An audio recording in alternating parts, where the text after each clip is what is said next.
Chapitre 91. L'hémorroïs et la fille de Jaïr. La vision s'est manifestée alors que je priais très épuisée et soucieuse, et donc bien dans les plus mauvaises conditions pour penser, de moi-même, à de pareilles choses. Mais l'épuisement physique et mental et les soucis se sont dissipés dès l'apparition de mon Jésus, et j'écris. Jésus se trouve sur une route ensoleillée et poussiéreuse qui côtoie les rives du lac. Il se dirige vers le pays, entouré d'une grande foule qui l'attendait certainement et qui se presse autour de lui, bien que les apôtres jouent des bras et des épaules pour qu'il puisse passer, et élèvent la voix pour amener la foule à laisser un peu de place. Mais Jésus ne s'inquiète pas de cette bousculade. Dépassant de la tête la foule qui l'entoure, il la regarde avec un doux sourire alors qu'elle se serre autour de lui, répond au salut, caresse quelque enfant qui réussit à se faufiler dans la masse des adultes et à s'approcher de lui. Il pose la main sur la tête des petits enfants que les mères soulèvent au-dessus de la tête des gens pour qu'ils les touchent, tout en marchant lentement, patiemment, au milieu de tout ce vacarme et de ces continuelles bousculades qui ennuieraient tout autre que lui. Une voix d'homme crie « Faites place, faites place !» C'est une voix angoissée et que beaucoup doivent connaître et respecter comme celle d'un personnage influent, car la foule qui s'ouvre très difficilement, tellement elle est serrée, laisse passer un homme d'une cinquantaine d'années, vêtu d'un vêtement long et flou, la tête couverte d'un foulard blanc dont les pans retombent le long du visage et du cou. Arrivé devant Jésus, il se prosterne à ses pieds et dit « Ô maître, pourquoi as-tu été absent si longtemps?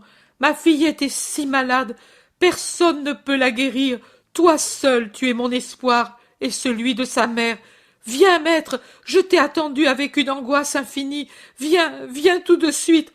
Mon unique enfant est en train de mourir. » Et il pleure.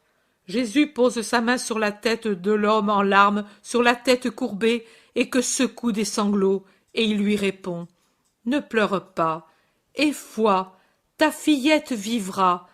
Allons auprès d'elle, lève-toi, allons. » Jésus dit ces deux derniers mots sur un ton de commandement. Tout d'abord c'était le consolateur, maintenant c'est le dominateur qui parle. Ils se remettent en marche. Jésus a à son côté le père qui pleure, et il le tient par la main. Quand un sanglot plus fort secoue le pauvre homme, je vois Jésus qui le regarde et lui serre la main. Il ne fait rien d'autre, mais quelle force doit refluer dans une âme quand elle se sent ainsi traitée par Jésus. Auparavant, à la place du Père, il y avait Jacques, mais Jésus lui a fait céder la place au pauvre Père. Pierre est de l'autre côté, Jean est à côté de Pierre, et il cherche avec lui à opposer une barrière à la foule comme font Jacques et l'Iscariote de l'autre côté, près du Père qui pleure. Les autres apôtres sont en partie devant, en partie derrière Jésus, mais il en faudrait d'autres, surtout les trois qui sont derrière, parmi lesquels je vois Matthieu, n'arrive pas à retenir la muraille vivante, mais quand il crie un peu trop, et pour un peu insulterait la foule indiscrète, Jésus tourne la tête et dit doucement « Laissez faire ces petits qui sont à moi. » À un certain moment, cependant, il se retourne brusquement. Il laisse la main du Père et il s'arrête. Non seulement il tourne la tête, mais il se retourne complètement. Il semble encore plus grand, car il a pris une attitude de roi. Avec la figure et le regard devenus sévères, inquisiteurs, il scrute la foule. Ses yeux envoient des éclairs qui n'expriment non pas la dureté, mais la majesté. « Qui m'a touché ?» demande-t-il. Personne ne répond. « Qui m'a touché, je répète ?» insiste Jésus. « Maître, répondent les disciples, tu ne vois pas comme la foule te presse de tous côtés. Tous te touchent, malgré nos efforts. » Qui m'a touché pour obtenir un miracle? Je le demande. J'ai senti un pouvoir miraculeux sortir de moi, parce qu'un cœur le demandait avec foi. Quel est ce cœur? Les yeux de Jésus s'abaissent 2 ou 3 fois pendant qu'il parle sur une petite femme d'environ 40 ans, très pauvrement vêtue et très ridée, qui cherche à s'éclipser dans la foule, à se dissimuler dans la cohue. Ses yeux doivent la brûler, elle se rend compte qu'elle ne peut s'enfuir, revient en avant et se jette à ses pieds, le visage presque dans la poussière, les mains tendues en avant, qui cependant n'osent pas toucher Jésus. « Pardon, c'est moi. J'étais malade. 12 ans que j'étais malade. Tout le monde me fuyait. Mon mari m'a abandonnée. J'ai dépensé tout mon avoir pour qu'on ne me considère pas comme déshonorée, pour vivre comme tout le monde. Mais personne n'a pu me guérir. Tu vois, maître, je suis vieille avant l'âge. Ma force s'en est allée avec ce flux inguérissable, et avec elle ma paix. On m'a dit que tu es bon. Celui qui me l'a dit a été guéri par toi de sa lèpre, et qui, pour avoir vu pendant tant d'années tout le monde le fuir, n'a pas éprouvé de répulsion pour moi. Je n'ai pas osé le dire avant. Pardon, j'ai pensé que si je te touchais, je serais guérie. Mais je ne t'ai pas rendu impure. J'ai à peine effleuré le bord de ton vêtement, là où il traîne sur le sol, sur les ordures du sol. Moi aussi je suis une ordure, mais je suis guérie. Que tu sois bénie. Au moment où j'ai touché ton vêtement, mon mal s'est arrêté. Je suis redevenue comme toutes les femmes. Je ne serai plus évitée par tout le monde. Mon mari, mes enfants, mes parents pourront rester avec moi. Je pourrai les caresser. Je serai utile dans ma maison. Merci Jésus, bon maître, que tu sois éternellement béni. Jésus la regarde avec une infinie bonté. Il lui sourit et lui dit: Va en paix, ma fille, ta foi t'a sauvée. Sois définitivement guérie, sois bonne et heureuse. Va. Pendant qu'il parle encore, arrive un homme, un serviteur, je pense. Il s'adresse au père, resté pendant tout ce temps dans une attitude respectueuse, mais tourmentée, comme s'il était sur la braise. Ta fille est morte. Il est inutile d'importuner le maître davantage. Elle a rendu l'esprit, et déjà les femmes chantent les lamentations. La mère t'envoie dire cela et te prie de venir tout de suite. Le pauvre père pousse un gémissement. Il porte ses mains au front et le serre en se comprimant les yeux et en se courbant comme s'il avait reçu un coup. Jésus, qui paraît ne devoir rien voir ni rien entendre, attentif comme il l'est à écouter la femme et à lui répondre, se tourne au contraire et pose la main sur les épaules courbées du pauvre père. « Homme, je te l'ai dit, aie foi, je te répète, aie foi, ne crains pas, ta fillette vivra, allons la trouver. » Et il se met en route en tenant étroitement serré contre lui l'homme anéanti. La foule, devant cette douleur et la grâce déjà survenue, s'arrête intimidée, s'écarte, laisse passer librement Jésus et les siens, et puis suit comme un sillage la grâce qui passe. Ils font ainsi une centaine de mètres environ, peut-être plus, je ne sais pas calculer, et pénètrent toujours plus au centre du pays. Il y a un rassemblement de gens devant une maison de belle apparence qui commentent à haute voix l'événement, répondant par des cris perçants à des cris plus aigus qui viennent de la porte grande ouverte. Ce sont des cris perçants, aigus, tenus sur une note fixe et qui semblent être dirigés par une voix plus aiguë qui s'élève toute seule et à laquelle répond un groupe de voix plus faibles, puis un autre chœur de voix plus pleines. C'est un vacarme qui ferait mourir quelqu'un qui se porte bien. Jésus ordonne aux siens de rester devant la sortie, et il appelle avec lui Pierre, Jean et Jacques. Il entre avec eux dans la maison en tenant toujours serré le bras du père en larmes. Il semble vouloir lui infuser par cette étreinte la certitude que lui est là pour le rendre heureux. Les pleureuses, je dirais celles qui hurlent, en voyant le chef de famille et le maître, redoublent leurs cris. Elles battent des mains, agitent des tambourins, font résonner des triangles, et sur cet accompagnement appuient leurs lamentations. « Taisez-vous, dit Jésus, il ne faut pas pleurer.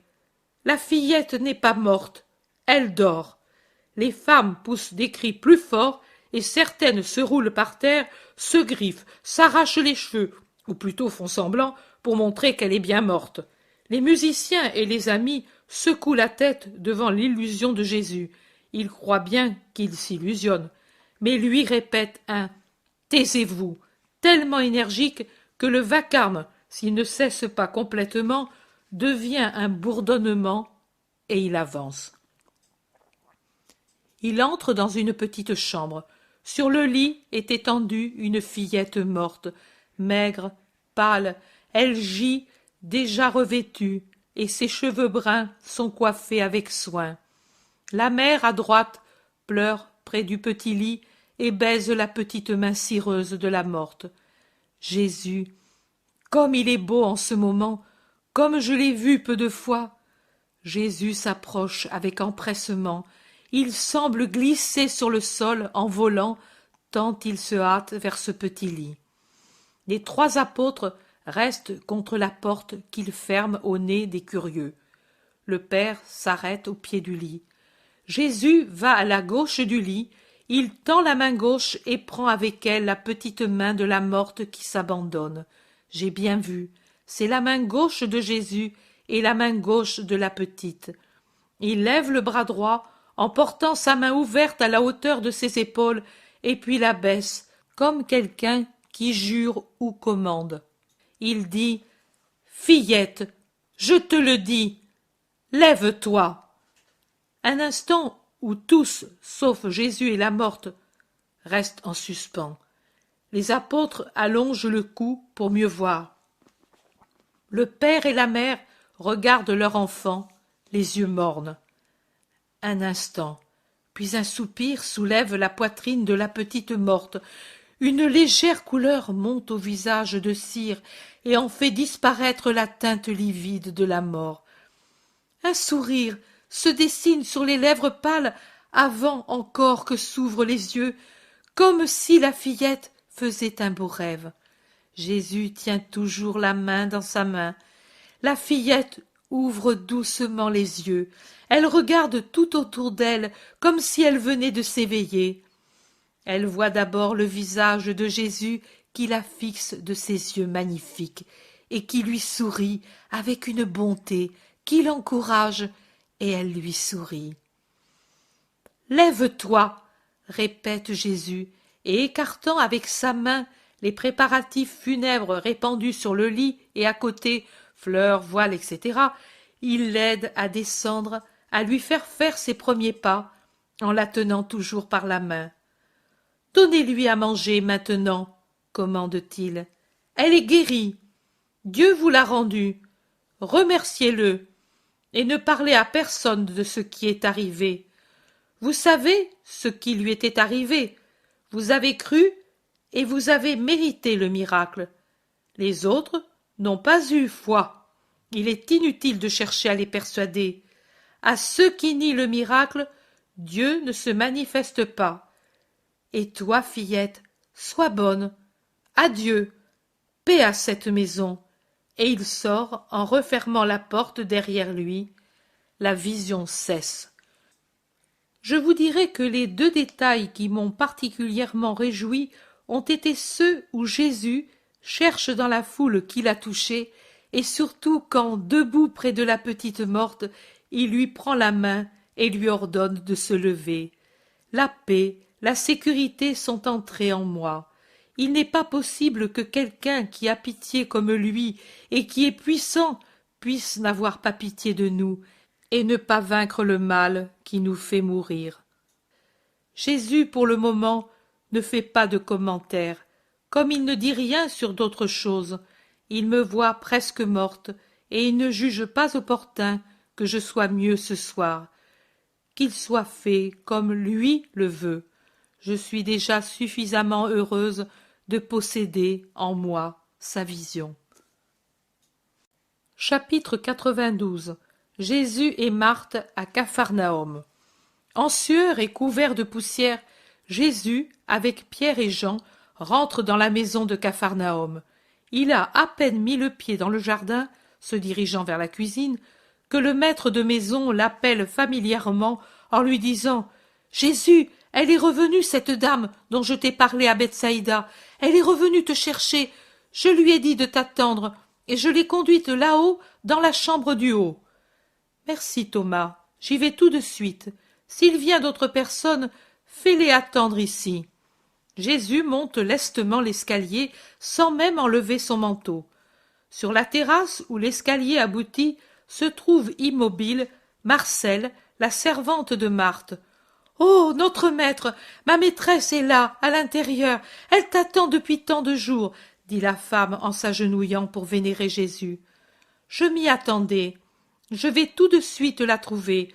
Dieu te bénisse, Marcelle. » Jésus lève le rideau qui protège contre la lumière encore violente, bien que le crépuscule soit très avancé et enflamme l'air, et paraît embraser les maisons blanches de Capharnaüm par la réverbération rouge d'un énorme brasier. Dans la pièce, toute voilée et enveloppée de son manteau, assise près d'une fenêtre, se trouve Marthe. Peut-être regarde-t-elle une anse du lac où plonge une avancée d'une colline boisée. Peut-être ne regarde-t-elle que ses pensées. Elle est sûrement très absorbée au point qu'elle n'entend pas le léger bruit des pas de Jésus qui s'approche, et elle sursaute quand il l'appelle. « Ô maître !» s'écrie Marthe, et elle se jette à genoux, les bras tendus, comme pour demander de l'aide. Puis elle se penche jusqu'à toucher du front le sol, et elle pleure. « Mais pourquoi? Allons, lève-toi. Pourquoi ce grand chagrin? As-tu quelque malheur à m'annoncer? » « Oui. Quoi donc? » « Je suis allée à Béthanie, tu le sais. »« Oui, et j'y ai appris de bonnes nouvelles. Maintenant tu pleures. Qu'est-ce qui est arrivé? » Et il la force à s'asseoir sur le siège placé contre le mur, et il s'assoit en face d'elle. « Allons, enlève ton voile et ton manteau, comme je le fais. Tu dois étouffer là-dessous. Et puis, je veux voir le visage de cette Marthe troublée pour chasser tous les nuages qui l'assombrissent. » Marthe obéit, toujours en larmes, et l'on voit son visage rougi, aux yeux enflés. « Et alors? Je vais t'aider. Marie t'a fait appeler. Elle a beaucoup pleuré. Elle a voulu savoir beaucoup de choses sur moi, et tu as pensé que c'était bon signe au point que tu as désiré que je vienne pour accomplir le miracle. Et moi, je suis venue. Et maintenant? » Marthe répond. « Maintenant, plus rien, maître. Je me suis trompée. C'est un trop vif espoir qui fait voir ce qui n'est pas. Je t'ai fait venir pour rien. Marie est pire qu'auparavant. Non, que dis-je, c'est une calomnie. Je mens. Elle n'est pas pire, car elle ne veut plus d'hommes autour d'elle. Elle est différente, mais elle est toujours mauvaise. Elle me semble folle. Je ne la comprends plus. Auparavant, au moins, je la comprenais. Mais maintenant, qui peut la comprendre maintenant? » Et Marthe pleure d'un air désolé. « Allons, calme-toi, et dis-moi ce qu'elle fait. Pourquoi est-elle mauvaise? Elle ne veut donc plus d'hommes autour d'elle. Je suppose donc qu'elle vit retirée dans sa maison. Est-ce ainsi? Oui, c'est bien. C'est très bien. Elle t'a désiré auprès d'elle comme pour se défendre de la tentation. Ce sont tes paroles. En empêchant les relations coupables, ou même simplement ce qui pourrait amener à de coupables relations, c'est un signe de bonne volonté. Tu l'affirmes, maître? Crois-tu vraiment qu'il en est bien ainsi? Mais bien sûr. En quoi alors te semble-t-elle méchante? Raconte-moi ce qu'elle fait. Voilà. Marthe, un peu plus rassurée par la certitude de Jésus, parle avec plus d'ordre. Voilà. Depuis que je suis venue, Marie n'est plus sortie de la maison et du jardin, pas même pour aller en barque sur le lac, et sa nourrice m'a dit que même auparavant elle ne sortait pour ainsi dire plus. C'est depuis la Pâque qu'elle semble avoir commencé de changer. Cependant, avant ma venue, il venait encore des personnes la voir, et elle ne les renvoyait pas toujours. Parfois elle donnait l'ordre de ne laisser entrer personne, et cela paraissait un ordre qui devait durer. Puis elle arrivait à frapper les serviteurs, prise d'une injuste colère, lorsque, accourant au vestibule parce qu'elle avait entendu les voix des visiteurs, elle voyait qu'ils étaient déjà partis. Depuis ma venue, elle ne l'a plus fait. Elle m'a dit la première nuit, et c'est pour cela que j'ai tant espéré, « Retiens-moi, attache-moi, mais ne me laisse plus sortir pour que je ne voie personne d'autre que toi et la nourrice, car je suis une malade et je veux guérir. Mais ceux qui viennent chez moi ou qui veulent que j'aille chez eux sont comme des marées qui donnent la fièvre. Ils me rendent de plus en plus malade, mais ils sont si beaux en apparence, ils sont si pleins de fleurs et de chansons, avec des fruits d'aspect agréable, que moi, je ne sais pas résister, car je suis une malheureuse, je suis une malheureuse. Ta sœur est faible, Marthe, et il y en a qui profitent de ma faiblesse pour me faire des choses infâmes auxquelles ne consent pas quelque chose que j'ai en moi, quelque chose qui me reste de maman, de ma pauvre maman. Et elle pleurait, elle pleurait. Et voici comment je me suis comportée, avec douceur aux heures où elle est plus raisonnable, avec fermeté aux heures où elle me semble un fauve en cage. Elle ne s'est jamais révoltée contre moi, et même après les moments de plus grande tentation, elle vient pleurer à mes pieds, la tête sur mes genoux, et elle dit « Pardonne-moi, pardonne-moi ». Et si je lui demande « Et quoi, ma sœur? Tu ne m'as pas fait souffrir ?» Elle me répond « Parce que, tout à l'heure ou hier soir, quand tu m'as dit « Tu ne sortiras pas d'ici », moi, en mon cœur, je t'ai haï, maudite, et j'ai désiré ta mort. Elle ne te fait pas de peine, Seigneur, mais elle est folle peut-être, son vice l'a rendue folle. Je pense qu'un amant lui a donné un philtre pour s'en faire une esclave de luxure, et que cela lui a monté au cerveau. Non, pas de philtre, pas de folie, c'est autre chose. Mais continue, dit Jésus. Marthe poursuit. Donc avec moi, elle est respectueuse et obéissante. Les serviteurs aussi, elle ne les a plus maltraités. Mais pourtant, depuis le premier soir, elle n'a plus rien demandé à ton sujet. Même si je parle de toi, elle fait dévier la conversation, quitte ensuite à rester des heures et des heures sur le rocher où se trouve le belvédère, à regarder le lac, jusqu'à en être éblouie, et à me demander à chaque barque qu'elle voit passer « Tu crois que c'est celle des pêcheurs galiléens ?» Elle ne dit jamais ton nom, ni celui des apôtres, mais je sais qu'elle pense à eux et à toi dans la barque de Pierre. Et je comprends aussi qu'elle pense à toi, parce que parfois le soir, quand nous marchons dans le jardin, ou quand nous attendons l'heure du repos, moi en causant, elle les bras croisés, elle me dit « C'est donc ainsi qu'il faut vivre d'après la doctrine que tu suis ?» Et parfois elle pleure, d'autres fois elle rit d'un rire sarcastique de folle ou de démon, d'autres fois elle se détache les cheveux toujours si artistement coiffés, elle en fait 2 tresses et se passe un de mes vêtements, et elle vient devant moi avec les tresses qui retombent sur les épaules, ou ramenées par devant avec un col montant, pudique, ressemblant à une fillette avec son habit, ses tresses et l'expression de son visage, et elle dit encore « C'est donc ainsi que devrait devenir Marie ?» Et parfois aussi elle pleure, en baisant ses 2 tresses magnifiques, grosses comme le bras, et qui retombent jusqu'aux genoux, tout cet or éclatant qui était la gloire de ma mère. D'autres fois, au contraire, elle pousse cet horrible éclat de rire, ou bien elle me dit « Mais regarde plutôt, voici ce que je fais, et je quitte le monde !» Et elle noue ses tresses autour du cou et les serre jusqu'à en devenir violettes, comme si elle voulait s'étrangler. D'autres fois, on comprend qu'elle sent plus fortement sa chair, alors elle se plaint ou se fait mal. Je l'ai trouvée qui se frappait férocement le sein, la poitrine, et se griffait le visage, qui se frappait la tête contre le mur, et si je lui demandais « Mais pourquoi fais-tu cela ?» elle se tournait vers moi, bouleversée, féroce, en me disant « Pour me rompre les entrailles et la tête, les choses nuisibles, maudites, Il faut les détruire. Je me détruis.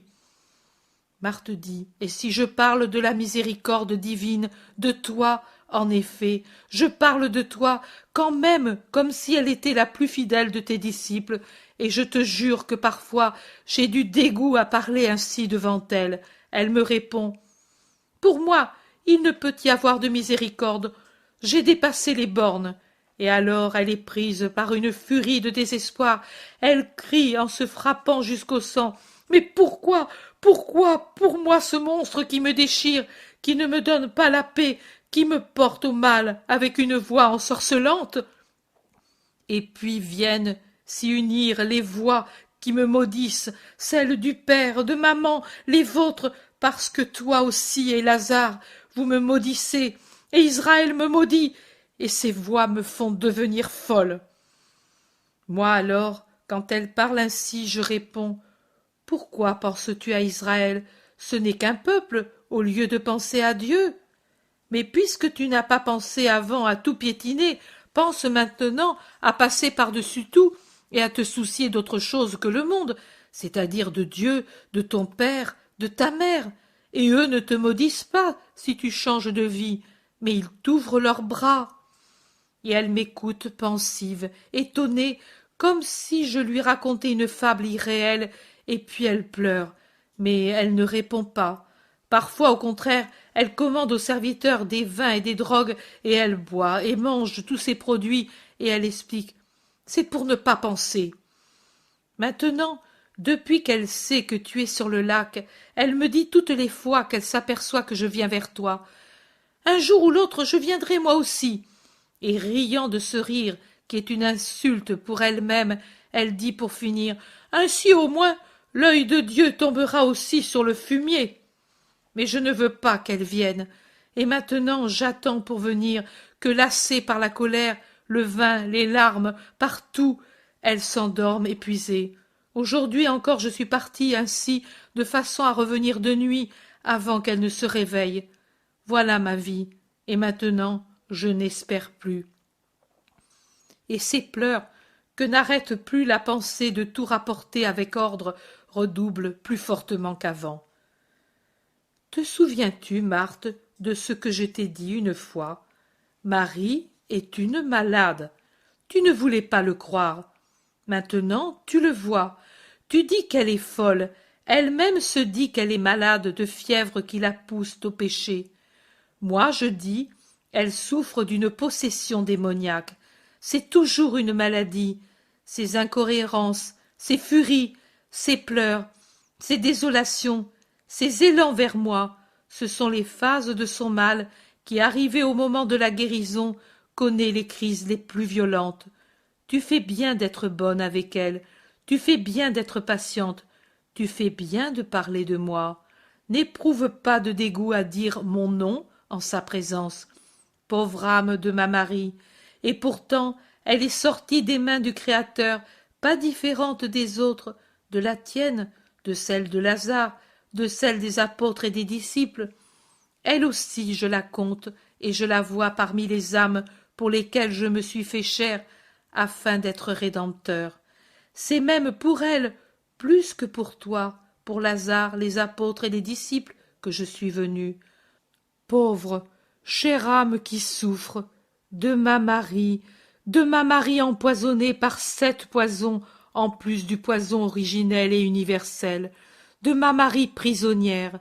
Mais laisse-la venir à moi, laisse-la respirer ma respiration, entendre ma voix, rencontrer mon regard. Elle s'appelle Fumier. Ô pauvre chère âme, des 7 démons qu'elle a en elle, le moins fort est celui de l'orgueil. Mais rien que pour cela, elle se sauvera. Marthe dit, mais si en sortant elle trouve quelqu'un qui de nouveau la ramène au vice, elle-même le craint. Et toujours elle le craindra, maintenant qu'elle est arrivée à avoir la nausée du vice. Mais ne crains pas, quand une âme a déjà le désir de venir au bien, qu'elle n'est plus retenue que par l'ennemi diabolique qui sait qu'il va perdre sa proie, et par l'ennemi personnel du moi qui résonne encore en homme et se juge lui-même en homme, en appliquant à Dieu son jugement pour empêcher l'esprit de dominer le moi humain, alors cette âme est déjà forte contre les assauts du vice et des vicieux. Elle a trouvé l'étoile polaire et ne dévie plus. Et également, il ne faut plus lui dire « Et tu n'as pas pensé à Dieu, mais tu penses à Israël ?» C'est un reproche implicite. Il ne faut pas le faire. Elle sort des flammes, elle n'est que plaie. Il ne faut l'effleurer qu'avec les baumes de la douceur, du pardon, de l'espérance. Laisse-la libre de venir. Tu dois même lui dire, quand tu comptes venir, mais ne lui dis pas « Viens avec moi ». Et même si tu arrives à comprendre qu'elle vient, ne viens pas toi. Reviens, attends-la à la maison. Elle te viendra, frappée par la miséricorde. Car moi, je dois lui enlever la force mauvaise qui maintenant la possède, et, pendant un certain temps, elle sera comme saignée à blanc, comme une personne à laquelle le médecin a enlevé les os. Mais après, elle ira mieux. Elle sera stupéfaite. Elle aura un grand besoin de caresses et de silence.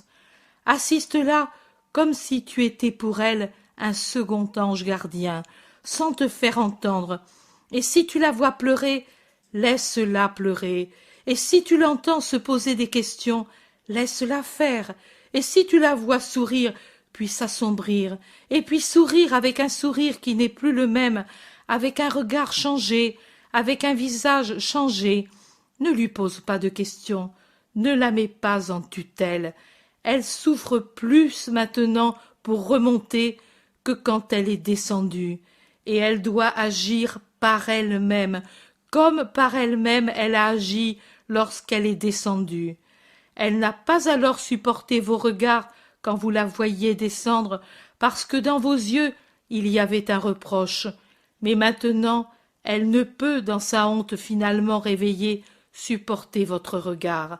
Alors, elle était plus forte parce qu'elle avait en elle Satan qui était son maître et la force mauvaise qui la conduisait, et elle pouvait défier le monde, mais pourtant elle n'a pas voulu être vue par vous dans son péché. Maintenant, elle n'a plus Satan comme maître, il est encore son hôte, mais déjà, par sa volonté, Marie lui tient la gorge. Et elle ne m'a pas encore, moi, et c'est pour cela qu'elle est trop faible. Elle ne peut même pas supporter la caresse de tes yeux fraternels pour son retour au Sauveur. Toute son énergie s'emploie et se dépense pour serrer la gorge du septuple démon. Pour tout le reste, elle est sans défense, nue. Mais moi, je la revêtirai et la fortifierai. Va en paix, Marthe, et demain dis-lui que je parlerai près du torrent de la source, ici, à Capharnaüm, après le crépuscule. Va en paix, je te bénis. Marthe est encore perplexe. Ne tombe pas dans l'incrédulité, Marthe, lui dit Jésus qui l'observe. Non, Seigneur, mais je réfléchis. Oh, donne-moi quelque chose que je puisse donner à Marie pour lui donner un peu de force. Elle souffre tant, et moi j'ai si peur qu'elle ne réussisse pas à triompher du démon. Tu es une enfant.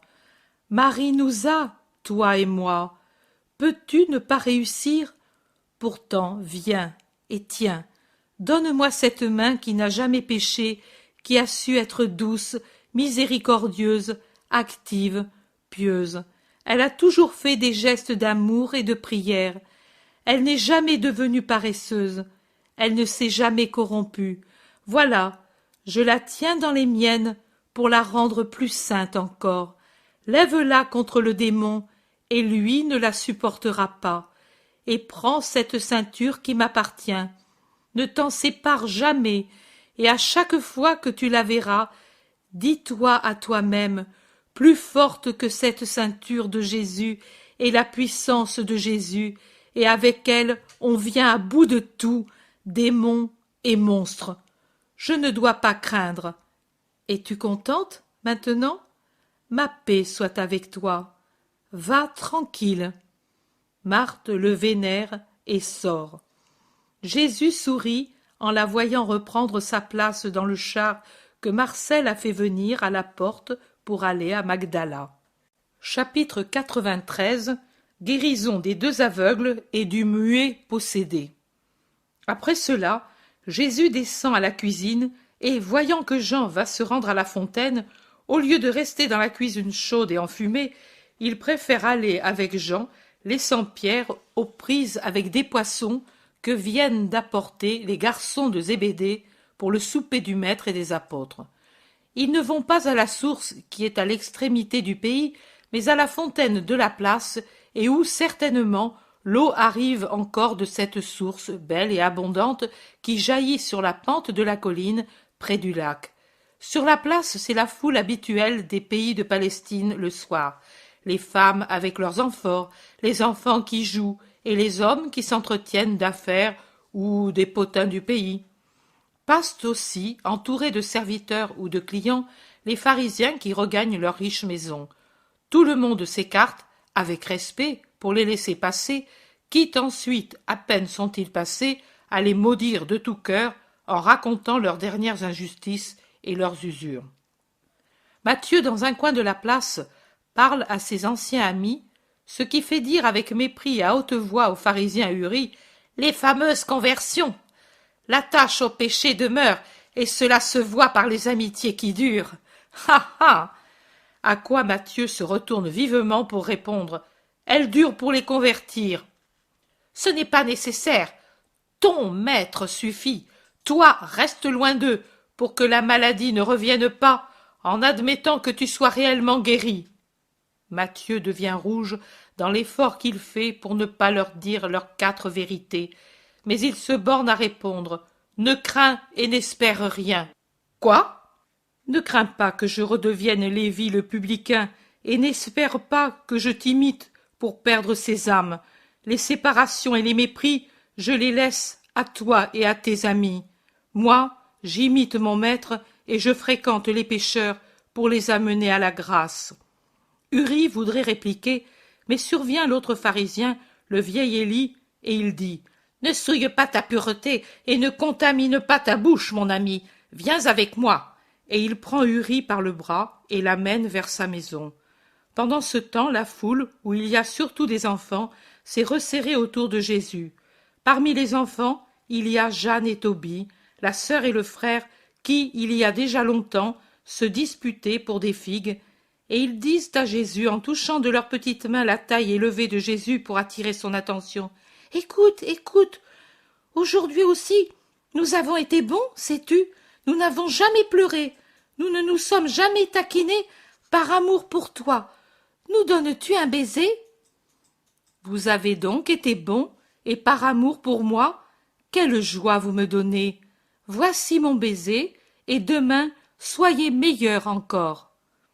Et il y a Jacques, le petit, qui chaque sabbat portait à Jésus la bourse de Matthieu. Il dit « Lévi ne me donne plus rien pour les pauvres du Seigneur, mais moi, j'ai mis de côté toutes les piécettes qu'on me donne quand je suis bon, et maintenant je te les donne. Les donneras-tu aux pauvres pour mon grand-père » Certainement. Qu'est-ce qu'il a, ton grand-père? Il ne marche plus, il est si vieux, et ses jambes ne le portent plus. Cela te désole?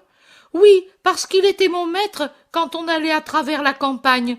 Il me disait tant de choses, il me faisait aimer le Seigneur. Même maintenant, il me parle de Job et me fait voir les étoiles du ciel, mais de son siège. C'était plus beau auparavant. Je viendrai demain voir ton grand-père. Es-tu content?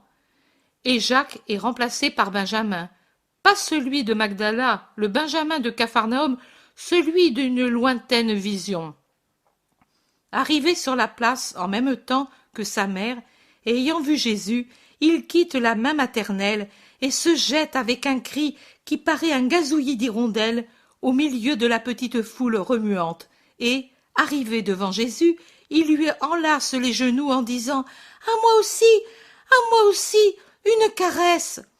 Passe à ce moment-là le pharisien Simon qui s'incline pompeusement devant Jésus qui lui rend sa salutation. Le pharisien s'arrête et alors que la foule s'écarte comme intimidée, le pharisien dit « Et à moi, Tu ne donnerais pas une caresse? Et il sourit légèrement. À tous ceux qui me le demandent, je me félicite avec toi de ton excellente santé. On m'avait dit à Jérusalem que tu avais été quelque peu malade. Oui, bien malade. J'ai désiré te voir pour guérir. Croyais-tu que je le puisse? Je n'en ai jamais douté, mais j'ai dû me guérir tout seul parce que tu as été longtemps absent. Où es-tu allé? Jusqu'aux confins d'Israël. C'est ainsi que j'ai occupé les jours entre Pâques et Pentecôte. Beaucoup de succès? J'ai entendu parler des lépreux d'Hinnom et de Siloam. Grandiose! Cela seulement? Certainement pas, mais cela je le savais par le prêtre Jean. Celui qui est sans prévention croit en toi, et il est heureux. Et celui qui ne croit pas parce qu'il a des préventions, qu'en est-il de lui, sage Simon? Le pharisien se trouble un peu. Il se débat entre le désir de ne pas condamner ses trop nombreux amis qui sont prévenus contre Jésus et celui de mériter les compliments de Jésus. Mais il surmonte ce trouble et il dit: celui qui ne veut pas croire en toi, malgré les preuves que tu donnes, est condamné. Je voudrais que personne ne le soit. Toi, oui, nous ne répondons pas à cette bonté que tu as pour nous. Trop ne te mérite pas. Jésus, je voudrais que tu sois mon hôte demain. Demain, je ne peux pas. Ce sera dans 2 jours. Acceptes-tu? Toujours. J'aurai des amis, et tu devras les excuser si… Oui, oui, je viendrai avec Jean. Lui seulement? Les autres ont d'autres missions. Les voilà qui reviennent des campagnes. La paix à toi, Simon. Dieu soit avec toi, Jésus. Le pharisien s'en va, et Jésus se joint aux apôtres. Ils reviennent à la maison pour le souper, mais pendant qu'ils mangent le poisson grillé, les rejoignent des aveugles qui déjà avaient imploré Jésus sur la route. Ils répètent maintenant leur « Jésus, fils de David, aie pitié de nous !» Mais partez, il vous a dit demain, et que ce soit demain, laissez-le manger, leur dit Simon-Pierre d'un ton de reproche. Non, Simon, ne les chasse pas, tant de constance mérite une récompense. Venez, vous deux, dit-il ensuite aux aveugles, et ils entrent en tâtant de leurs bâtons le sol et les murs. Croyez-vous que je puisse vous rendre la vue? Oh oui, Seigneur, nous sommes venus, parce que nous en sommes certains. Jésus se lève de table, s'approche d'eux, met ses doigts sur les paupières aveugles, lève le visage, prie et dit: Qu'il vous soit fait selon la foi que vous avez. Il enlève les mains et les paupières immobiles remuent parce que la lumière frappe de nouveau les pupilles qui sont revenues à la vie pour l'un, et pour l'autre les paupières se dessillent, et là où il y avait une suture due certainement à des ulcères mal soignés, voilà que se reforme sans défectuosité le bord de la paupière, et elle se lève et s'abaisse comme des ailes qui battent. Les deux tombent à genoux. Levez-vous et allez, et veillez bien à ce que personne ne sache ce que je vous ai fait. Portez la nouvelle de la grâce que vous avez reçue à votre ville, à vos parents, à vos amis. Ici, ce n'est pas nécessaire ni favorable à votre âme. Gardez-la exempte de blessures dans sa foi, comme maintenant, sachant ce qu'est l'œil, vous le préserverez de blessures pour ne pas être aveugle de nouveau. Le repas se termine. Ils montent sur la terrasse où il y a un peu de fraîcheur. Le lac n'est que scintillement sous le quartier de lune. Jésus s'assied sur le bord du muret et s'abstrait dans la contemplation du lac aux vagues argentées. Les autres parlent entre eux à voix basse pour ne pas le déranger, mais ils le regardent comme fascinés. En effet, comme il est beau, tout auréolé par la lune qui éclaire son visage à la fois sévère et serein, qui permet d'en étudier les plus légers détails. Il se tient la tête légèrement appuyée contre le sarment rêche de la vigne qui monte de là pour s'étendre ensuite sur la terrasse. Ses yeux, allongés d'un bleu clair, qui dans la nuit paraissent couleur d'onyx, semblent épandre sur toute chose des ondes de paix. Parfois ils se lèvent vers le ciel serein parsemé d'astres, d'autres fois ils s'abaissent sur les collines, et plus bas sur le lac. Parfois encore ils fixent un point indéterminé et ils semblent sourire à leur propre vision. Les cheveux ondulent un peu sous le vent léger, une jambe suspendue à peu de distance du sol, l'autre qui s'appuie sur le sol. Il reste ainsi, assis de biais, avec ses mains qui s'abandonnent sur les genoux, et son habit blanc paraît accentuer sa blancheur lumineuse, le rendre argenté par l'effet de la lumière lunaire, alors que les mains longues et d'un blanc d'ivoire semblent accentuer leur teinte de vieil ivoire et leur beauté virile bien qu'effilée.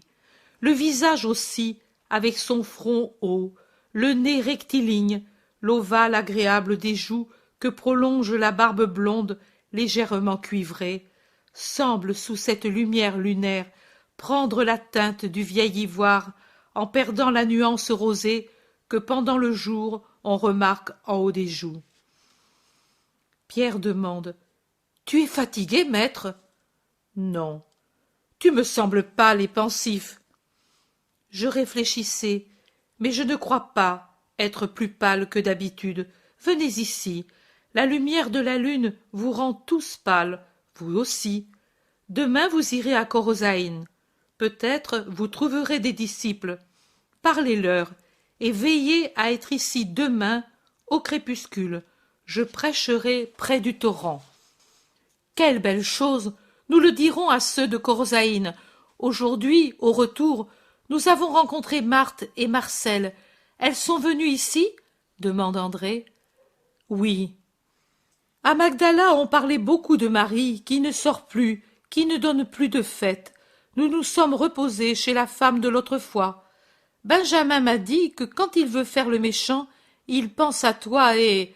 L'Iscariote l'interrompt. Et à moi, dis-le aussi, Jacques. Il ne l'a pas dit, mais il l'a sous-entendu en disant: je ne veux pas être beau et par contre méchant, moi. Et il m'a regardé de travers. Il ne peut me souffrir. Antipathie sans importance, Judas. N'y pense pas, dit Jésus. Oui, maître, mais c'est ennuyeux que... Y a-t-il le maître? Crie une voix du chemin. Oui, mais que voulez-vous de nouveau? Le jour ne vous suffit pas, long comme il est? Est-ce une heure pour déranger de pauvres voyageurs? Revenez demain, ordonne Pierre. C'est que nous avons avec nous un muet qui est possédé, et pendant le trajet, il nous a échappé 3 fois. Sans cela, on serait arrivé plus tôt. Soyez bons, dans un moment quand la lune sera haute, il hurlera fort et épouvantera le pays. Voyez comme déjà il s'agite. Jésus se penche du haut du muret, après avoir traversé toute la terrasse. Les apôtres l'imitent. Un cercle de visages courbés sur une foule de gens qui lèvent la tête vers ceux qui se penchent. Au milieu, avec des mouvements et des mugissements d'ours ou de loups enchaînés, un homme avec les poignets bien attachés pour qu'il ne s'enfuit pas. Il mugit en s'agitant avec des mouvements de bête et comme s'il cherchait sur le sol je ne sais quoi. Mais quand il lève les yeux et rencontre le regard de Jésus, il pousse un hurlement bestial, inarticulé, un véritable hurlement, et il cherche à s'enfuir. La foule, presque tous les adultes de Capharnaüm, s'écarte, effrayés.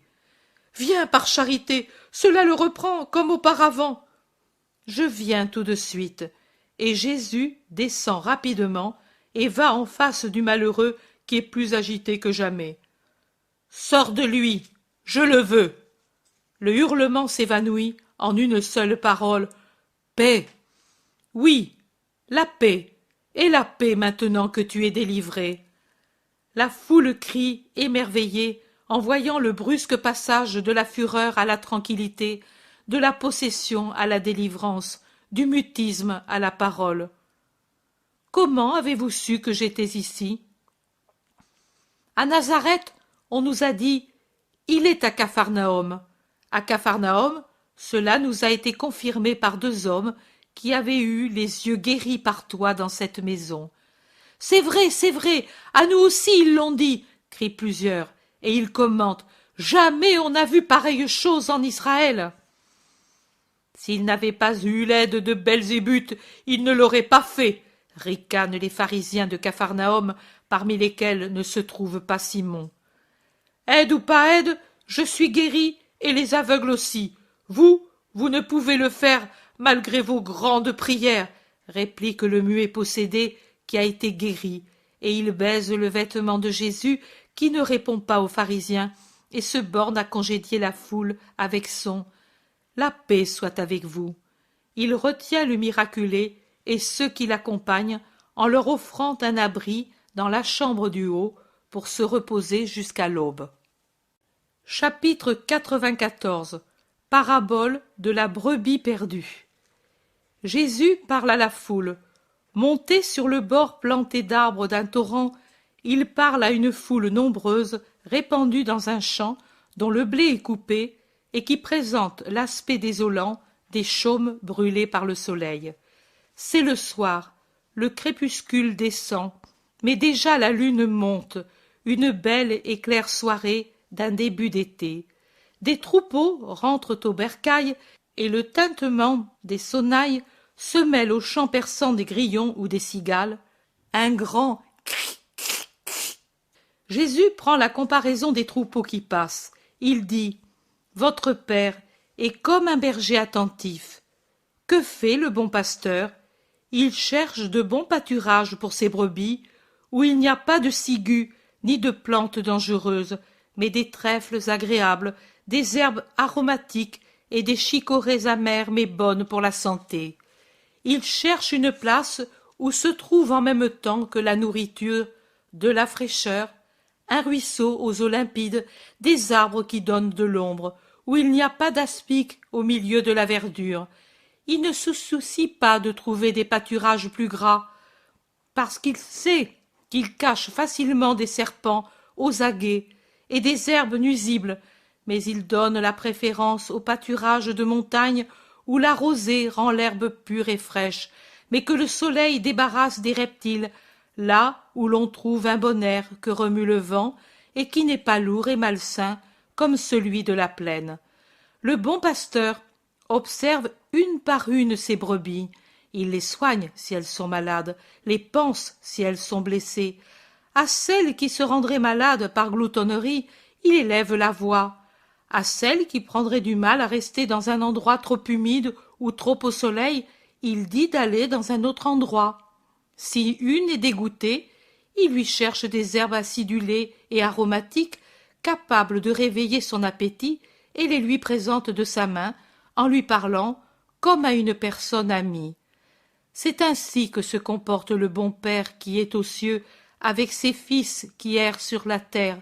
Son amour est la verge qui les rassemble, sa voix leur sert de guide, ses pâturages, c'est sa loi, son bercail, le ciel.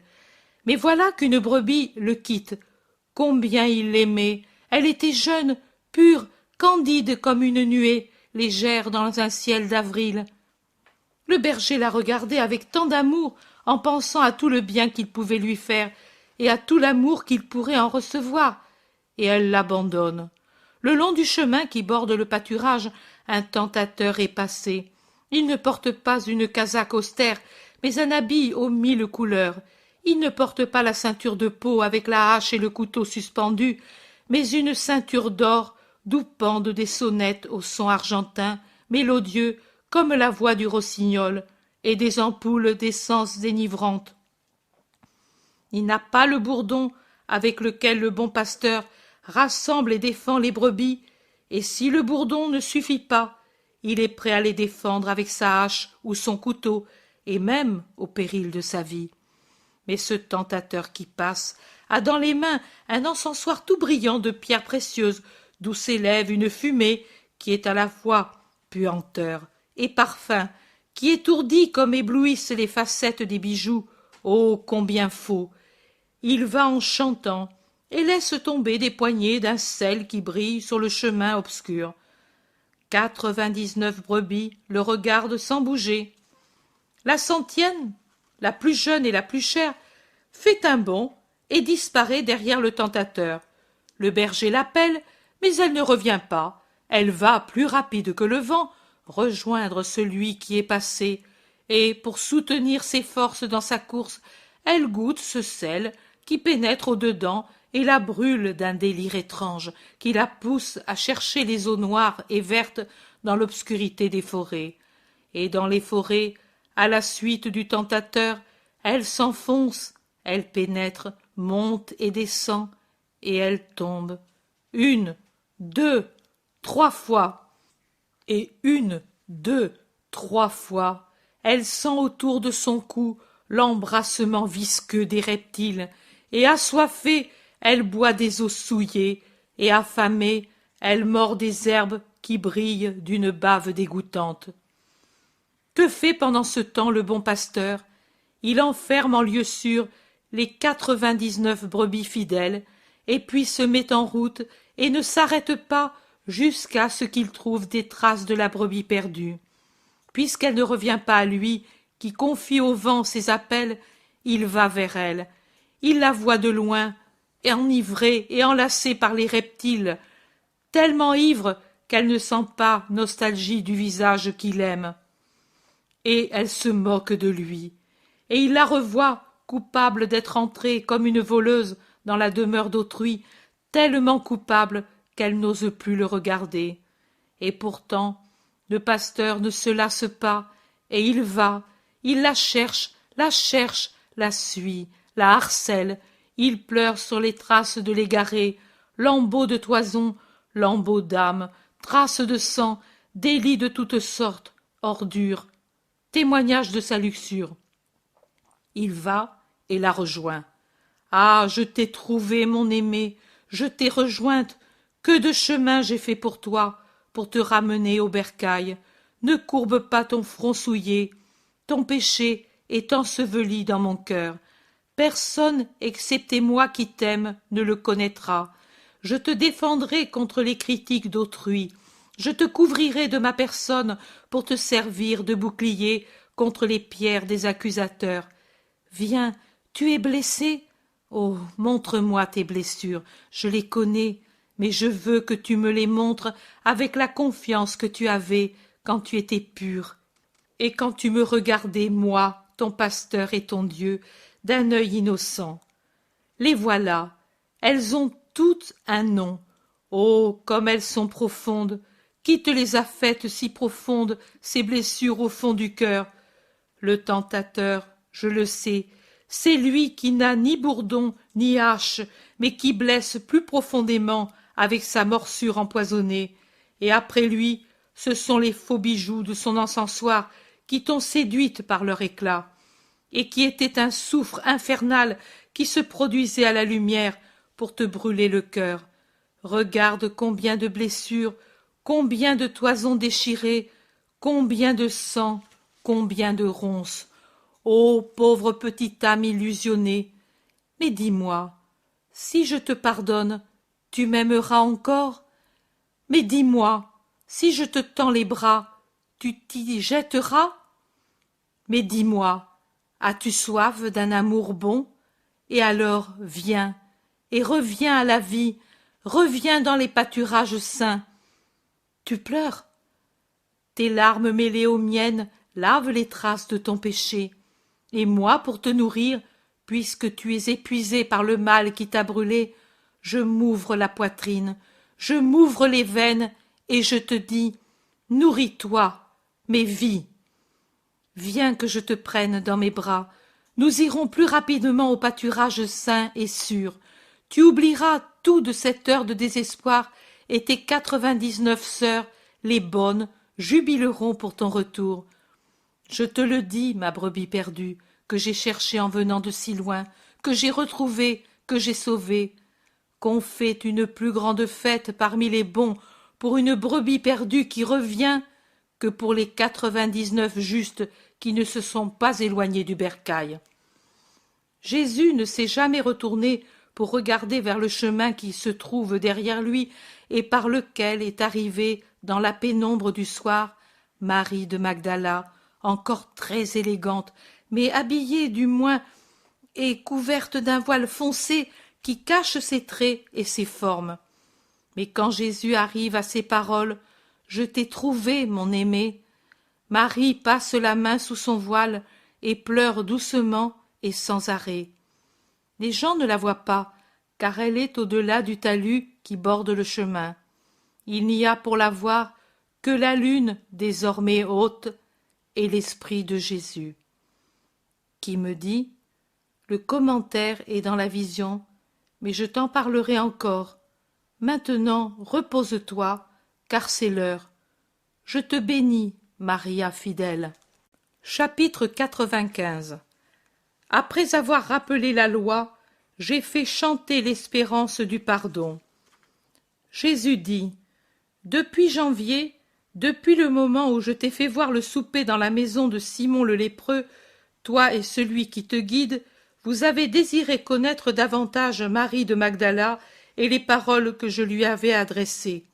7 mois après, je vous découvre ces pages du passé pour vous faire plaisir et pour donner une règle de conduite à ceux qui doivent savoir se pencher sur ces âmes lépreuses, et une voix qui s'adresse à ces malheureux qui étouffent dans leur tombeau de vices pour qu'ils en sortent.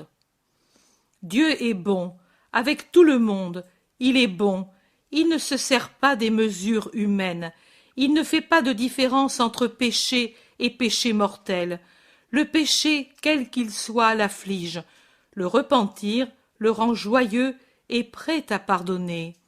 La résistance à la grâce le rend inexorablement sévère, car la justice ne peut pardonner à l'impénitent qui meurt en cet état, malgré tous les secours qu'il a eus pour se convertir. Mais dans les conversions manquées, il y en a, sinon la moitié, au moins 4 sur 10, qui ont pour cause première la négligence de ceux qui sont chargés des conversions, un zèle mal compris et menteur, qui est un voile qu'ils mettent sur un réel égoïsme et sur leur orgueil qui leur permet de rester tranquilles dans leur propre asile, sans descendre dans la boue pour en arracher un cœur. Moi, je suis pur, je suis digne de respect.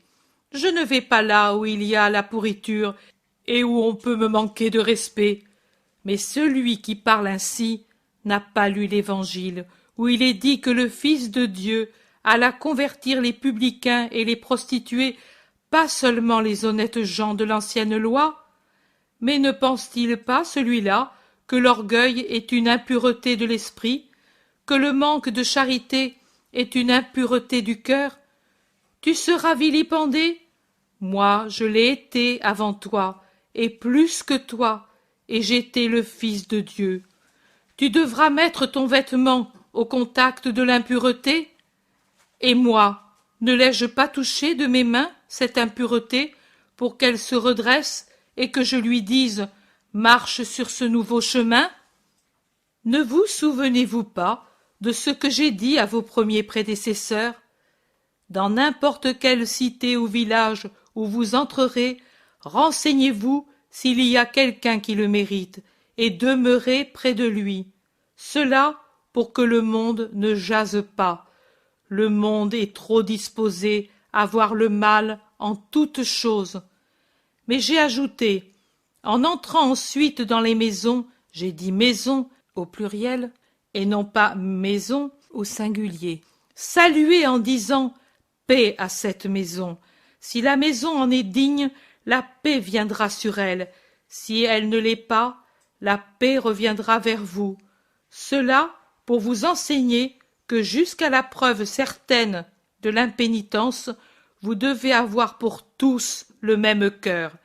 Et j'ai complété l'enseignement en disant « Et si quelqu'un ne vous reçoit pas et n'écoute pas vos paroles, en sortant de ces maisons et de ces cités, secouez la poussière qui est restée attachée à vos semelles.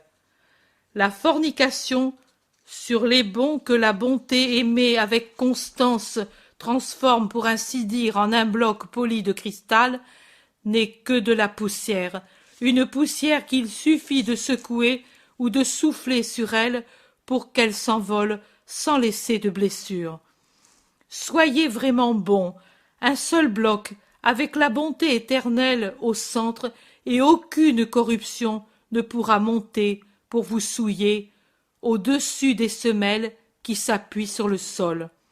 L'âme est tellement au-dessus, l'âme de celui qui est bon et de celui qui n'est qu'un avec Dieu. L'âme est au ciel. Là n'arrive pas la poussière et la boue, même si elle est lancée avec rancœur contre l'esprit de l'apôtre.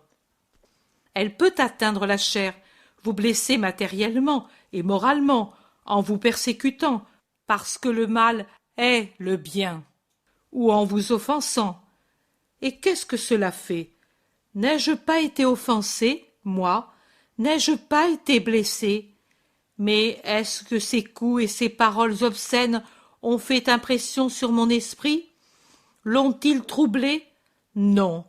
Comme un crachat sur un miroir et comme un caillou lancé contre la pulpe juteuse d'un fruit, ils ont glissé, sans pénétrer, ou bien ils ont pénétré, mais seulement en surface, sans blesser le germe renfermé dans le noyau, en favorisant, au contraire, la germination, car il est plus facile pour le germe de sortir d'une masse entr'ouverte que de celle qui est entière.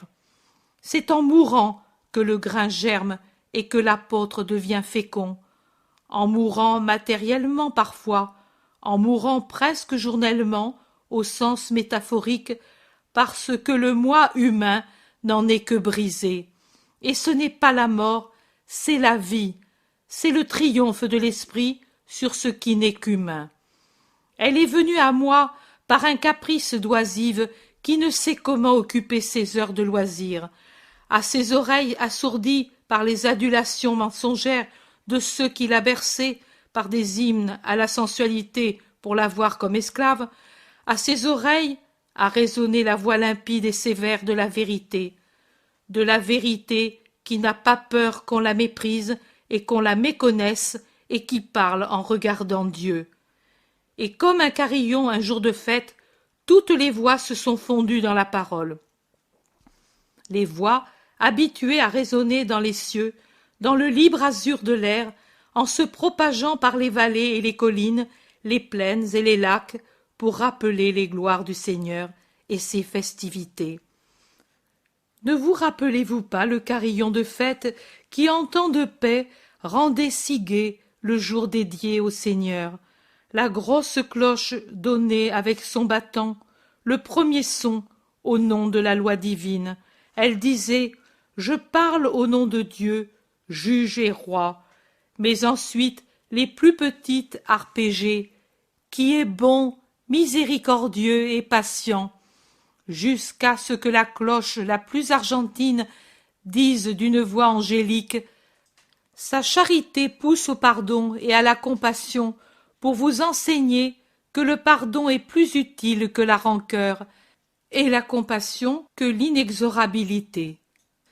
Venez à celui qui pardonne, ayez foi en celui qui compatit. » Moi aussi, après avoir rappelé la loi, piétinée par la pécheresse, j'ai fait chanter l'espérance du pardon.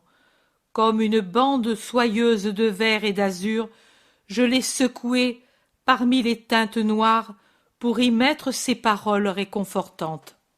Le pardon, la rosée sur la brûlure du coupable. La rosée, ce n'est pas comme la grêle qui frappe comme une flèche, blesse, rebondit et s'en va sans pénétrer, en tuant les fleurs. La rosée descend si légère que même la fleur la plus délicate ne la sent pas se poser sur ses pétales de soie. Mais ensuite, elle en boit la fraîcheur et se restaure. Elle se pose près des racines, sur la glèbe brûlée, et la pénètre. C'est une moiteur de larmes, les pleurs des étoiles, les pleurs aimants d'une nourrice sur ses enfants qui ont soif, et qui descend, en les restaurant, en même temps que le lait doux et nourrissant. Ô le mystère des éléments qui agissent même quand l'homme repose ou pêche. Le pardon est comme cette rosée. Il amène avec lui non seulement la netteté, mais les sucs vitaux qu'il prend non aux éléments, mais au foyer divin. Puis, après la promesse du pardon, voici la sagesse qui parle et qui dit ce qui est licite et ce qui ne l'est pas, et rappelle et secoue, pas par dureté, mais par souci maternel de sauver. Que de fois votre silex ne se rend-il pas plus impénétrable et plus tranchant envers la charité qui sur vous se penche? Que de fois vous vous enfuyez alors qu'elle vous parle? Que de fois vous vous moquez d'elle? Que de fois vous la haïssez? Si la charité en usait avec vous comme vous le faites avec elle, malheur à vos âmes. Au contraire, vous le voyez, elle est l'infatigable marcheuse qui va à votre recherche. Elle va vous rejoindre même si vous vous enfouissez dans de dégoûtantes tanières. Pourquoi ai-je voulu aller dans cette maison? Pourquoi n'y ai-je pas opéré le miracle? C'est pour enseigner aux apôtres comment ils doivent agir, en défiant les préventions et les critiques pour accomplir un devoir si élevé qu'il échappe à ces choses du monde.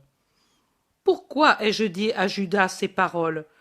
Les apôtres s'en tenaient beaucoup à leur tempérament d'homme. Tous les chrétiens en sont là, même les saints de la terre, à un moindre degré. Quelque chose en survit, même chez ceux qui sont parfaits. Mais les apôtres n'en étaient pas encore là. Leurs pensées étaient pénétrées d'humain. Je les élevais, mais le poids de leur humanité les ramenait en bas. Pour les faire monter toujours plus, je devais mettre sur le chemin de la montée des choses capables d'arrêter leur descente, de façon qu'ils s'arrêtent contre elles, à réfléchir et prendre du repos pour ensuite monter plus haut que la fois précédente. Des choses qui fussent d'un niveau capable de les persuader que moi, j'étais un Dieu. Pour cela, des introspections d'âme, pour cela, la victoire sur les éléments, pour cela, des miracles, pour cela, la transfiguration, la résurrection et des ubiguïtés. Je me trouvais sur le chemin d'Emmaüs alors que j'étais au cénacle et l'heure des deux présences confrontées entre les apôtres et les disciples fut une des raisons qui les secoua le plus en les arrachant à leurs biens et en les lançant sur la voie du Christ.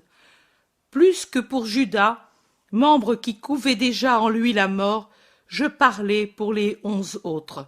Je devais nécessairement faire briller à leurs yeux que j'étais Dieu, non par orgueil, mais parce que c'était nécessaire pour leur formation.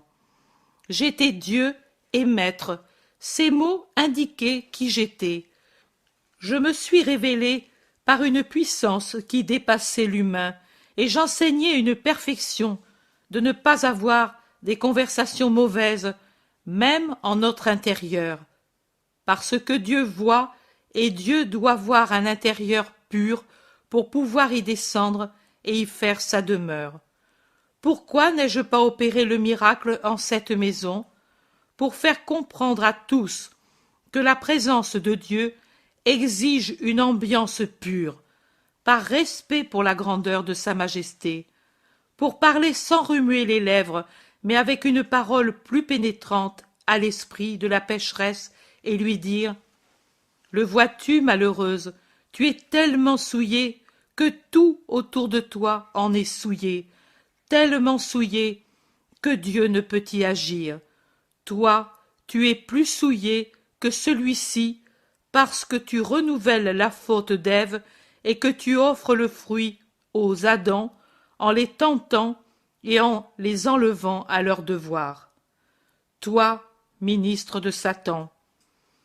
Pourquoi cependant je ne veux pas qu'elle soit appelée Satan par la mère angoissée? Parce qu'aucune raison ne justifie l'insulte et la haine. La première nécessité qui s'impose et la première condition pour avoir Dieu avec nous, c'est de n'avoir pas de rancœur et de savoir pardonner. La deuxième nécessité, c'est de savoir reconnaître qu'en nous aussi et en ce qui est nôtre, il y a de la culpabilité. ne pas voir seulement les fautes d'autrui. La troisième nécessité, c'est de savoir se conserver reconnaissants et fidèles après avoir eu la grâce par justice envers l'Éternel.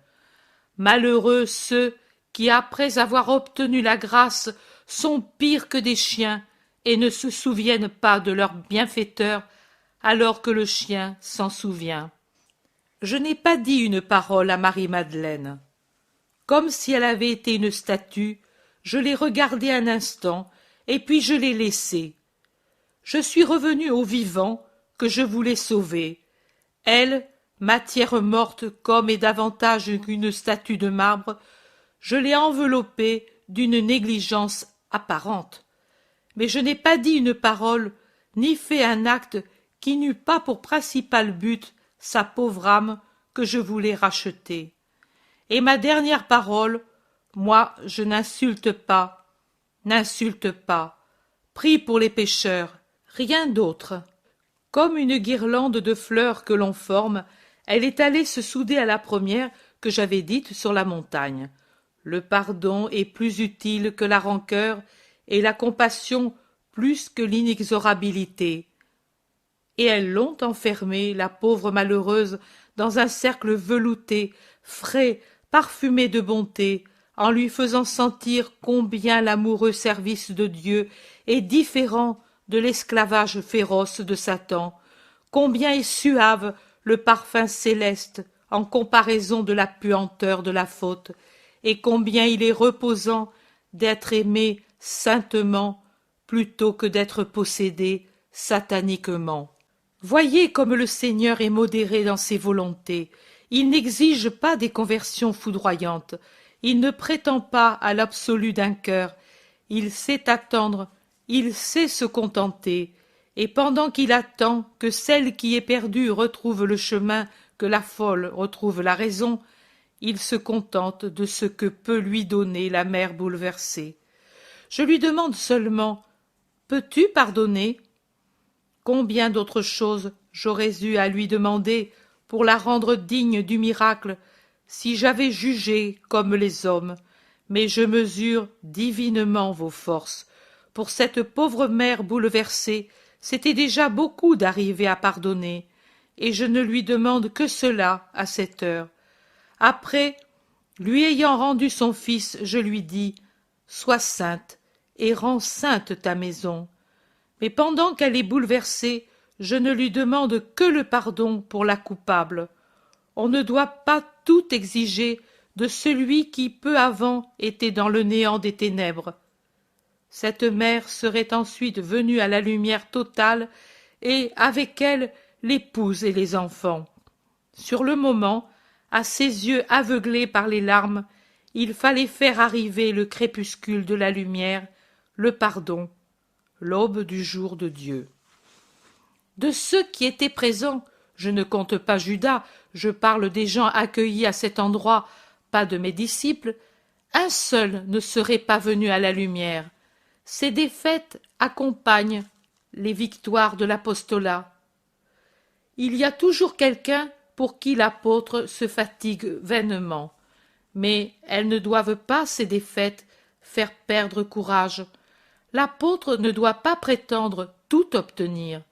Contre lui existent des forces adverses qui portent une foule de noms, et qui, comme les tentacules des pieuvres, ressaisissent la proie qu'ils leur avaient arrachée. Le mérite de l'apôtre reste le même. Malheureux l'apôtre qui dit « Je sais que là, je ne pourrai convertir, et donc je n'y vais pas. » Celui-là est un apôtre sans valeur. Il faut y aller, même s'il y en a qu'un sur 1000 qui se sauvera. La journée de l'apôtre sera fructueuse pour ce seul homme, comme elle le serait pour 1000, car il aura fait tout ce qu'il pouvait, et c'est cela que Dieu récompense. Il faut aussi penser que là où l'apôtre ne peut faire de conversion parce que celui qu'on doit convertir est trop accaparé par Satan, et que les forces de l'apôtre sont insuffisantes pour l'effort demandé, Dieu peut intervenir. Et alors, qui est plus que Dieu? Autre chose que doit absolument pratiquer l'apôtre, c'est l'amour. L'amour manifeste, pas seulement l'amour secret des cœurs fidèles. Cela suffit pour les frères qui sont bons. Mais l'apôtre est un ouvrier de Dieu, et il ne doit pas se borner à prier. Il doit agir. Qu'il agisse avec amour, un grand amour. La rigueur paralyse le travail de l'apôtre et le mouvement des âmes vers la lumière. Pas de rigueur, mais de l'amour. L'amour, c'est le vêtement d'amiante que les flammes des mauvaises passions ne peuvent attaquer. L'amour vous sature d'essences préservatrices qui empêchent la pourriture humano-satanique de pénétrer en vous. Pour conquérir une âme, il faut savoir l'aimer. Pour conquérir une âme, il faut l'amener à aimer. Aimer le bien en repoussant tous ces pauvres amours de péché. J'ai voulu l'âme de Marie, et comme pour toi, petit Jean, je ne me suis pas borné à parler de ma chair de maître. Je suis descendu la chercher sur les chemins du péché. Je l'ai poursuivie et persécutée de mon amour. Douce persécution, je suis entré. Moi, la pureté, où elle était, elle, l'impureté. Je n'ai pas redouté le scandale, ni pour moi, ni pour les autres. Le scandale ne pouvait entrer en moi parce que j'étais la miséricorde. Et celle-ci pleure sur les fautes, mais ne s'en scandalise pas. Malheureux le pasteur qui se scandalise et qui se retranche derrière ce paravent pour abandonner une âme. Ne savez-vous pas que les âmes se relèvent plus facilement que les corps et que la parole de pitié et d'amour qui dit « Ma sœur, relève-toi pour ton bien » opère souvent le miracle? Je ne craignais pas le scandale d'autrui. Aux yeux de Dieu, mon action était justifiée. Aux yeux des bons, elle était comprise. L'œil malveillant, en qui fermente la malice qui se dégage d'un intérieur corrompu, n'a aucune valeur. Il trouve des fautes même en Dieu. Il ne voit de parfait que lui-même. Je ne m'en souciais donc pas. Voici les 3 conditions du salut d'une âme. Être d'une grande intégrité, pour pouvoir parler sans crainte d'être réduit au silence. Parler à toute une foule de façon que notre parole apostolique qui s'adresse à elle, qui se groupe autour de la barque mystique, aille, par des ondulations qui s'étendent, toujours plus loin, jusqu'à la rive boueuse, où sont couchés ceux qui stagnent dans la boue et ne se soucient pas de connaître la vérité. C'est le premier travail à faire pour briser la croûte de la glèbe dure et la préparer au semail. C'est le travail le plus sévère pour celui qui l'accomplit et pour celui qui le supporte, parce que la parole doit, comme le soc tranchant, blesser pour ouvrir. Et en vérité, je vous dis que le cœur de l'apôtre qui est bon se blesse et saigne par la souffrance de devoir blesser pour ouvrir. Mais cette douleur aussi est féconde. C'est par le sang et les pleurs de l'apôtre que devient fertile la glèbe inculte. Seconde qualité, travailler même là où quelqu'un, qui comprendrait mal sa mission, s'enfuirait. Se briser en s'efforçant d'arracher l'ivraie, le chien-dent et les épines pour mettre à nu le terrain labouré et faire briller sur lui, comme un soleil, la puissance de Dieu et sa bonté, et en même temps, en qualité de juge et de médecin, être sévère et pourtant plein de pitié, s'arrêtant pour attendre, pour donner le temps aux âmes de surmonter la crise, de réfléchir, de décider. Troisième point, dès que l'âme qui dans le silence s'est repentie en pleurant et en méditant ses erreurs ose venir timidement vers l'apôtre, craignant d'être chassée, que l'apôtre ait un cœur plus grand que la mère, plus doux qu'un cœur de maman, plus énamouré qu'un cœur d'époux, et qu'il ouvre tout grand pour en faire couler des flots de tendresse. Si vous avez Dieu en vous, Dieu qui est charité, vous trouverez facilement les paroles de charité qu'il faut dire aux âmes. Dieu parlera en vous et par vous, et comme le miel qui coule d'un rayon, comme le baume qui coule d'une ampoule, L'amour ira sur les lèvres brûlées et dégoûtées, ira aux esprits blessés, et sera soulagement et remède. Faites que les pécheurs vous aiment, vous, docteurs des âmes. Faites qu'elles goûtent la saveur de la charité céleste et en deviennent anxieuses de ne plus chercher d'autre nourriture. Faites qu'elles éprouvent en votre douceur un tel soulagement qu'elles le cherchent pour toutes leurs blessures. Il faut que votre charité écarte d'eux toute crainte, parce que, comme le dit l'épître que tu as lu aujourd'hui, la crainte suppose le châtiment. Celui qui craint n'est pas parfait en charité. Mais ne l'est pas non plus celui qui fait craindre. Ne dites pas « Qu'as-tu fait ?» Ne dites pas « Va-t'en !» Ne dites pas « Tu ne peux pas goûter l'amour bon !» Mais dites en mon nom « Aime et je te pardonne !» Mais dites « Viens, les bras de Jésus sont ouverts !» Mais dites « Goûte ce pain angélique et cette parole, et oublie la poix d'enfer et le mépris de Satan. Faites-vous bête de somme pour les faiblesses d'autrui. L'apôtre doit porter son fardeau et celui d'autrui en même temps que ses croix et celles d'autrui. Et quand vous venez à moi chargés des brebis blessées, rassurez-les, ces brebis errantes, et dites « Tout est oublié à partir de maintenant ». Dites « N'aie pas peur du Sauveur, il est venu du ciel pour toi, exprès pour toi. Je ne suis que le pont pour te conduire à lui qui t'attend, outre le canal de l'absolution pénitentielle, pour t'amener à ces pâturages saints, dont le commencement est ici sur la terre, mais continue ensuite dans une beauté éternelle qui nourrit et charme dans les cieux. Voilà le commentaire.